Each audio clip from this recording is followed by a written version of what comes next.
বলো। বলছি আজ একটু যেতে দেরি হবে, বাবুর বাড়ি কাজ আছে। আচ্ছা ঠিক আছে, আমি বাড়ি গিয়ে ভাত রান্না করে খেয়ে নেবো। ও বাবা, আমি তোমাকে বিয়ে করব। মেয়েটা আমার একটু পাগল আছে। চা।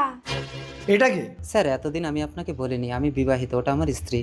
তুমি জানো তোমাকে আমার একমাত্র মেয়ের জামাই করে আমার কোম্পানির মালিক করবো ভেবেছিলাম। এই আমাকে একটু চুলকে দাও না গো।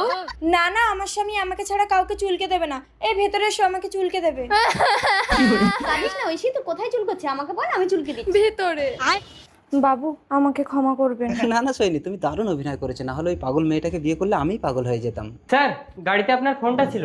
ও আচ্ছা, এই যে ম্যানেজার বউকে পরে চুলকাবে, একটু বাইরে এসো, আমরা চলে যাবো। হ্যাঁ স্যার বলুন। স্বামী, মানে? সৈনী, তুমি এই বাড়িতে কাজ করো? বিশ্বাস করো স্বামী, বাবু ওই পাগল মেয়েটাকে বিয়ে করবে না বলে আমাকে বউয়ের অভিনয় করতে বলেছিল। আরে দূর পাগলি, আমি তোমাকে বিশ্বাস করি।